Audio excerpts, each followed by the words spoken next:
Bismillahirrahmanirrahim. Assalamualaikum warahmatullahi wabarakatuh. Alhamdulillahirabbil alamin wassalatu wassalamu ala nabiyyina Muhammadin wa ala alihi washabbihi ajma'in. Allahumma la sahla illa ma ja'altahu sahla wa anta taj'alul hazna idza syi'ta sahla.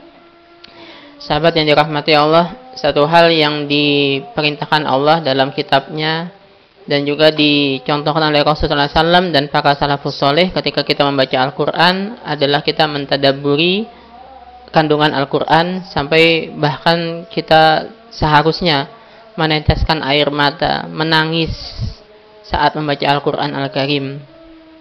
Nah, ini sahabat yang dirahmati Allah, hal yang banyak kehilangan di tengah-tengah kaum muslimin ini. Jadi ketika saat membaca Al-Quran saja bagian dari kaum muslimin sudah nggak banyak, apalagi mereka yang membaca Al-Quran kemudian sampai merenungi bahkan sampai menangis ketika membaca Al-Quran.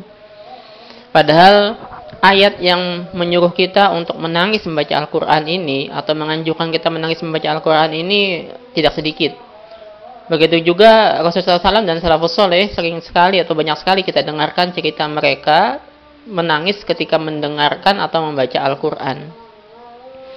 Maka ini sahabat yang dirahmati Allah yang akan kita bahas pada kesempatan kali ini adalah bagaimana caranya agar saat kita membaca Al-Quran bisa meneteskan air mata.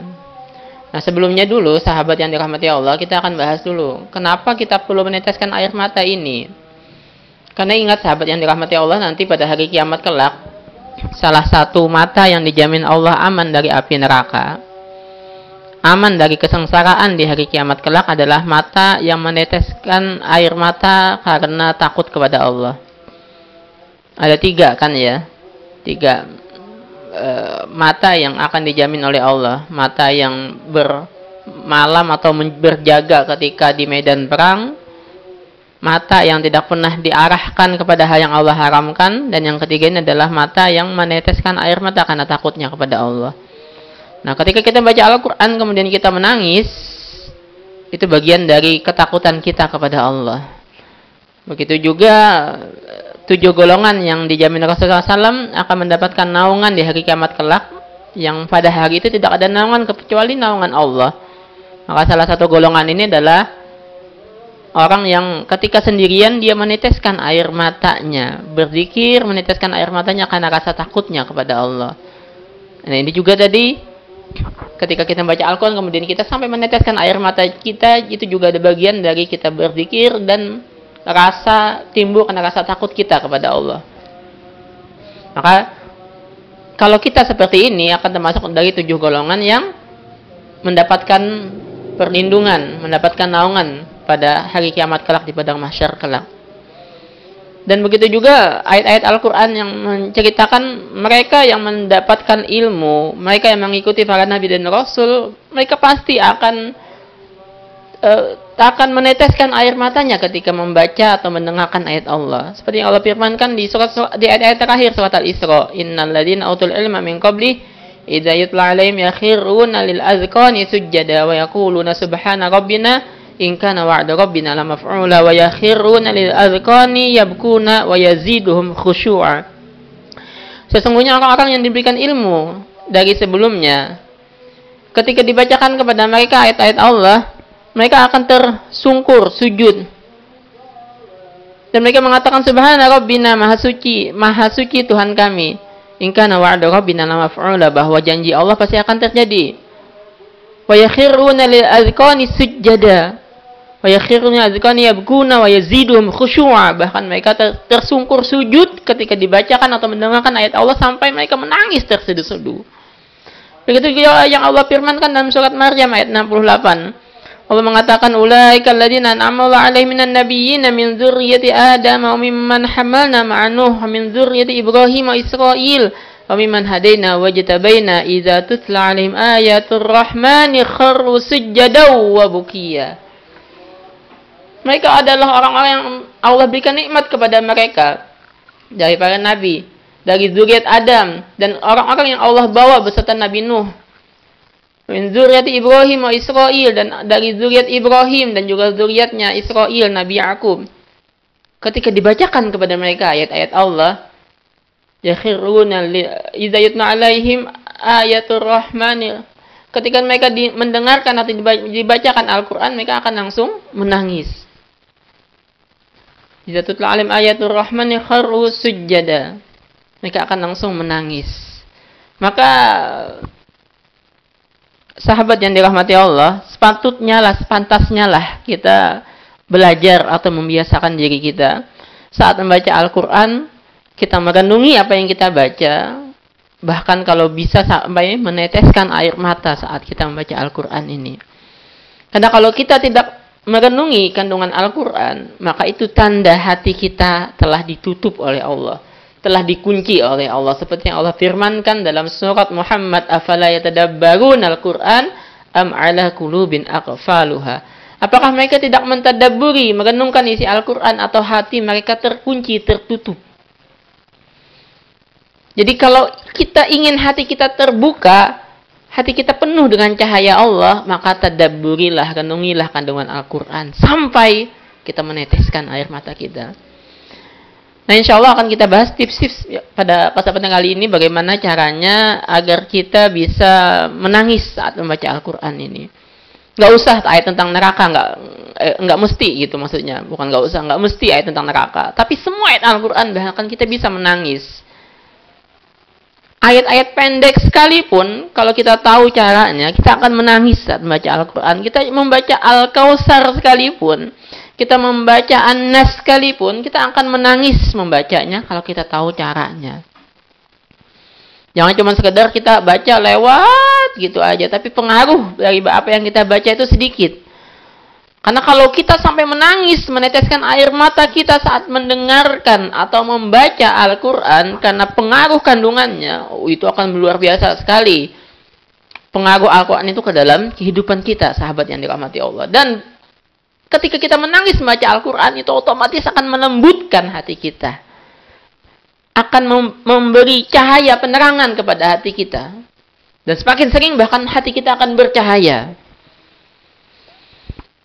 Cara yang pertama untuk kita bisa menangis membaca Al-Quran adalah cari suasana, tempat, waktu yang pas, yang tepat.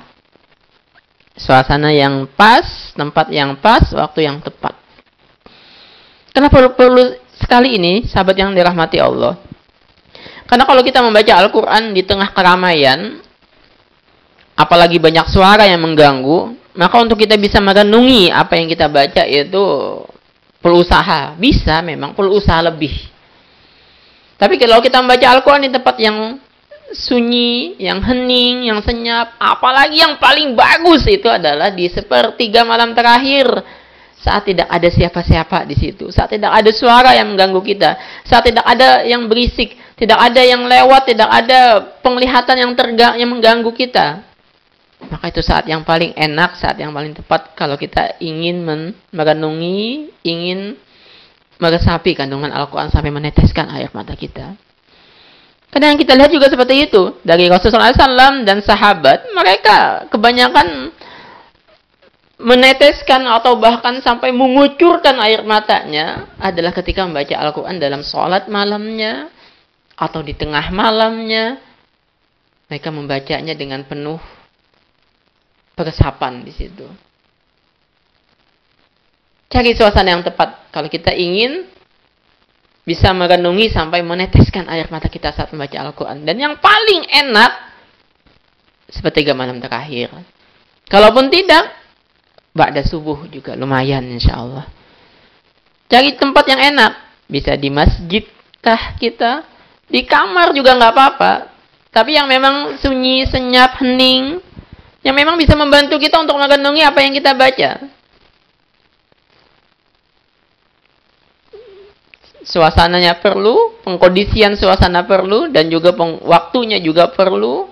Waktu yang paling enak tadi, yang saat kita seger dan juga saat nggak ada gangguan dan otak kita fresh ya, sepertiga malam terakhir tadi, atau paling tidak kita bacanya habis sholat subuh. Nah, ini cara yang pertama, sahabat yang dirahmati Allah. Nah, cara yang kedua, kemudian kita membaca Al-Qur'annya dengan perlahan.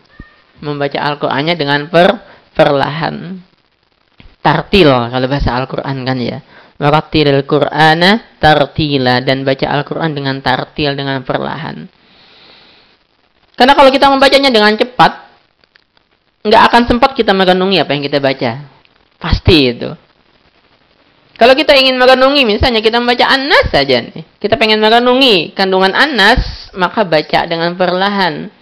Qul a'udzu birabbin nas, malikin nas, ilahin nas, min syarril waswasil khannas, alladzi yuwaswisu fi sudurin nas, minal jinnati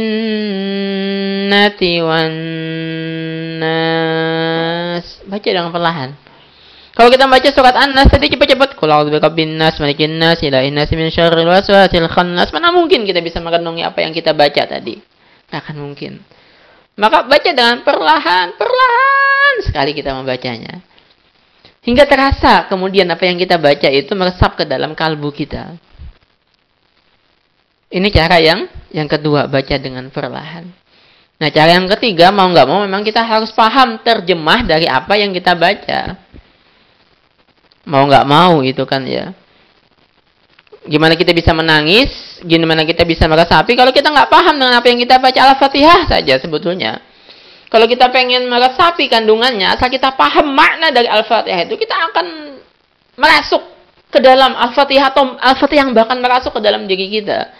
Sampai kemudian kita bisa meneteskan, bahkan mengucurkan air mata kita saat bahkan hanya membaca Al-Fatihah saja. Asal kita paham maknanya. Dan bagaimana kita bisa menangis membaca Al-Fatihah kalau kita nggak paham? Kita cuma sekedar tahu tulisannya saja. Kita benar-benar hafal dengan isinya, tapi kita nggak paham maknanya, ya bagaimana kita bisa bisa menangis, meneteskan air mata?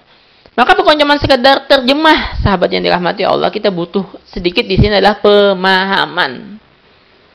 Walaupun nggak dalam-dalam banget, ya nggak ada masalah. Yang penting kita paham pemahaman di sini ya, bukan cuma sekedar hafal, tapi paham dengan apa yang kita baca itu. Ini yang ketiga caranya.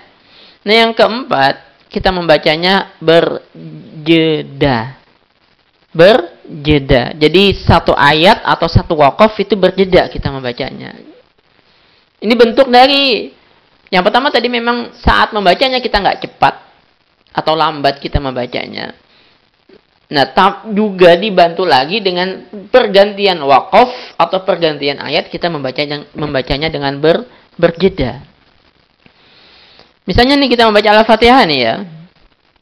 Bismillahirrahmanirrahim. Alhamdulillahi rabbil alamin. Ar-Rahmanirrahim. Jadi ada jeda pergantian ayat itu. Jangan buru-buru langsung ketika satu ayat habis langsung baca ayat berikutnya kemudian.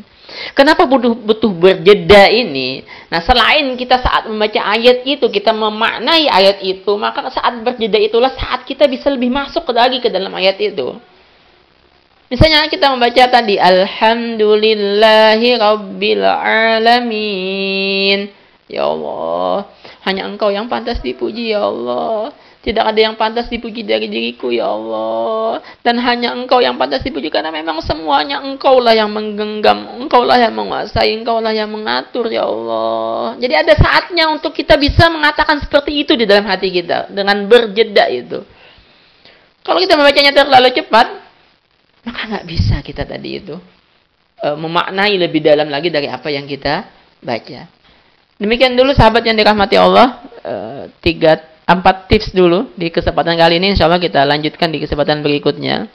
Semoga bermanfaat. Subhanakallahumma bihamdik, asyhadu an la ilaha illa anta, astaghfiruka wa atubu ilaik. Wabillahi taufiq wal hidayah. Assalamualaikum warahmatullahi wabarakatuh.